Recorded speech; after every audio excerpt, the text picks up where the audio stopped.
چین پاکستان اقتصادی راہداری اتھارٹی کے چیئرمین اور سابق فوجی ترجمان lieutenant general retired Asim Saleem Bajwa کے اثاثوں سے متعلق # عاصم باجوہ منی ٹریل 2 پاکستان میں ٹویٹر پر اس وقت سب سے زیادہ ٹرینڈ کر رہا ہے، جس کی بنیادی وجہ ان کی جانب سے اپنی قیمتی ترین لگژری گاڑی کی مالیت صرف 30 لاکھ روپے ظاہر کرنا ہے، جبکہ مارکیٹ میں اس کی قیمت کروڑوں روپے میں ہے۔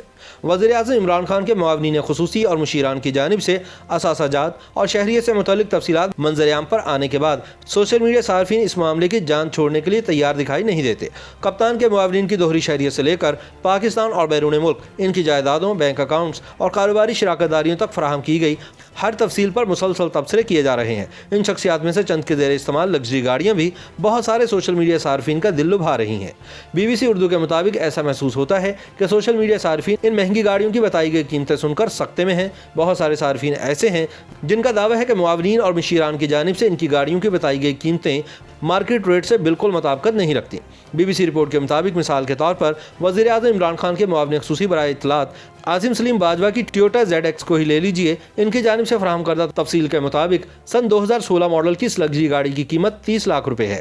عاصم باجوہ کی جانب سے یہ قیمت ظاہر کرنے کی دیر تھی کہ سماجی رابطے کی ویب سائٹ ٹویٹر پر گاڑیوں کی منڈی سج گئی۔ کسی نے انہیں اس گاڑی کے 1.5 کروڑ پہ آفر کیے تو کسی نے 1 کروڑ۔ ایسے بھی لوگ ہیں جو 50 لاکھ کی آفر کر رہے تھے، مگر ساتھ یہ بھی لکھ رہے تھے کہ اس ماڈل کے لیے اتنے پیسے بھی کم ہیں۔ اسی طرح معاون خصوصی برائے احتساب مرزا شہزاد اکبر نے ہونڈا VTI ماڈل سن 2015 کی قیمت 22 لاکھ، جبکہ معاون خصوصی برائے سمندر پار پاکستانی سید ذوالفقار عباس بخاری المعروف زلفی بخاری نے پاکستان میں اپنے زیر استعمال ٹویوٹا لینڈ کروزر سن 2012 کی قیمت 20 کروڑ روپے بتائی۔ وزیر اعظم کے مشیر برائے سیاسی امور ڈاکٹر شہباز گل کے اثاثوں کے مطابق ان کے پاس بینک لیز پر لی گئی BMW ہے، جس کی قیمت 43 لاکھ سے کچھ زیادہ ہے، اور اس کے علاوہ ان کے پاس کیمرے کار ہے جس کی مالیت 22 لاکھ سے زیادہ ہے۔ چنانچہ جاننے کی کوشش کی گئی کہ اگر غلط تفصیلات فراہم کی جائیں تو سزا کس نوعیت کی ہوتی ہے۔ انکم ٹیکس کے مقدمات کی پیروی کرنے والے سینئر وکیل محمد ادریس کا کہنا ہے کہ گاڑیوں کی ٹرانسفر کے وقت اس کی جو قیمت بشمول ٹیکس اور دیگر اخراجات آتی ہے وہ ویلتھ اسٹیٹمنٹ میں لکھی جاتی ہے۔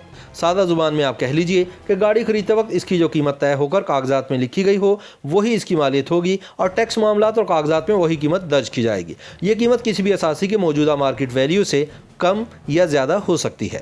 انہوں نے کہا کہ اگر ویلتھ اسٹیٹمنٹ میں کسی بھی اثاثے کی مالیت درست نہ لکھی جائے تو یہ قابل سزا جرم ہے، اور اگر ایسا ثابت ہو جائے تو اثاثے کی اصل قیمت اور بتائی گئی قیمت میں موجود فرق پر ٹیکس بھی لگایا جاتا ہے اور جرمانہ بھی ادا کرنا پڑتا ہے۔ لگژری گاڑیوں کا کاروبار کرنے والے ایک کار ڈیلر تنویر عباسی کہتے ہیں کہ بعض اوقات اہم شخصیات بیرون ممالک سے مہنگی گاڑیاں منگواتی ہیں اور ان پر کسٹم سمیت بہت سے دیگر ٹیکسز کی چھوٹ ہوتی ہے۔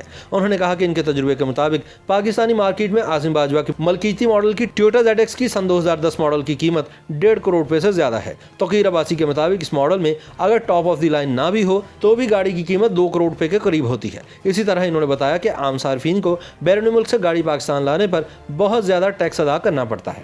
جہاں حزب اختلاف کے بہت سارے سیاستدان کابینہ کا غیر منتخب اراکین کی جانب سے اپنے اثاثوں کی غلط قیمت بتانے کے معاملے کو لے کر حکومت پر کڑی تنقید کر رہے ہیں، وہیں تحریک انصاف کے رہنماؤں کا کہنا ہے کہ اگرچہ قانون میں مشیروں کو اپنے اثاثے ظاہر کرنے کی کوئی پابندی نہیں، لیکن وزیر اعظم عمران خان نے ایسا اقدام کر کے ایک شاندار مثال قائم کی ہے۔ تاہم اس معاملے پر وزیر اعظم خود بھی سوشل میڈیا صارفین کی جانب سے سخت تنقید کی زد میں ہے، کیونکہ ماضی میں عمران خان غیر ملکی شہریت رکھنے والوں کو کابینہ میں شامل کرنے کے سخت ناقد رہے ہیں۔ بطور اپوزیشن رہنما عمران خان کا کہنا تھا کہ غیر ملکی شہریت رکھنے والے کابینہ کی رکنیت پا کر پاکستان کے مفادات کی بجائے دوسرے ملک کے مفادات کی نگہبانی کرتے ہیں۔ تاہم اب دیکھنا یہ ہے کہ شدید عوامی تنقید کے بعد عمران خان غیر ملکی شہریت رکھنے والوں کو اپنی کابینہ سے فارغ کرتے ہیں یا نہیں۔ YouTube پر گوگلی نیوز دیکھنے کے لیے youtube.com کی سرچ بار میں گوگلی نیوز TV ٹائپ کریں۔ گوگلی نیوز کے پیج پر سرخ رنگ کے سبسکرپشن والے بٹن پر کلک کرنا نہ بھولیے۔ YouTube پیج پر اپلوڈ ہونے والی ویڈیوز سے باخبر رہنے کے لیے بیل آئیکن پر کلک کیجیے۔ آپ کو ہر نئی ویڈیو کے بارے میں نوٹیفیکیشن موصول ہو جائے گا۔